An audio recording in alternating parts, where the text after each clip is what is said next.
Hello out there, everyone. Today I'm going to be reviewing this wonderful Robert Altman film from 1993 called Shortcuts.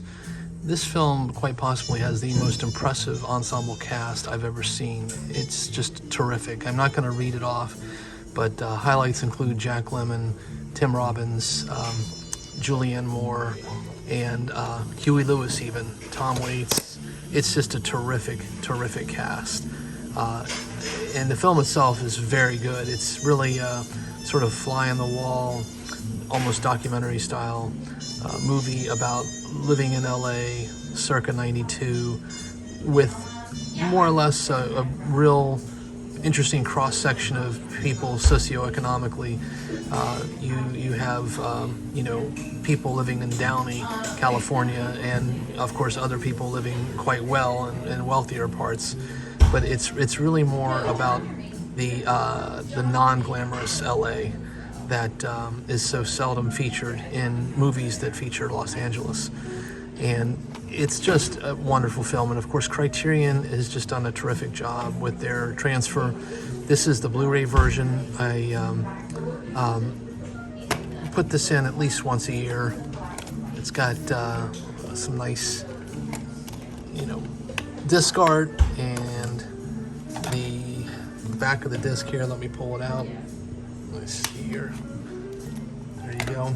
So that just gives you an idea. Of course, that's Robert Downey Jr., Chris Penn, Jennifer Jason Leigh, Fred Ward, Lily Tomlin. I mean, it's just got probably the best assembled cast I've ever seen in the film. It's just wonderful.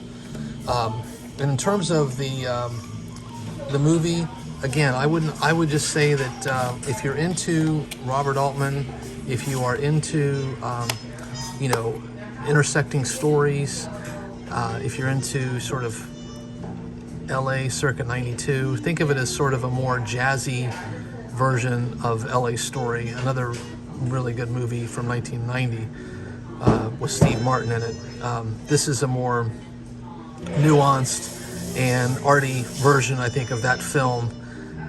Less sentimental, really kind of sad in many ways, but still just a fantastic kaleidoscope adaptation. And again, the source material is apparently Raymond Carver, the writer. He had a bunch of shorts, and those become the grist for the tales that are told here, although I think Altman twists them around a little bit and even adds a couple of new features in here that don't marry up with Carver's writings.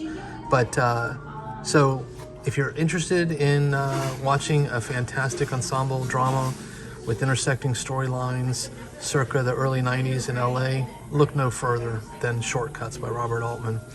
A terrific film, arguably his best. I think Nashville did it just as well in a grittier fashion, so in some ways you could argue that maybe that is his definitive film. But I think this movie represents an evolution of the filmmaker's style, and it's a film that is more easily swallowed and enjoyed. Nashville makes you work a little harder to really get, but I really like that film as well. So with that, take care, everyone. Till the next time, adios.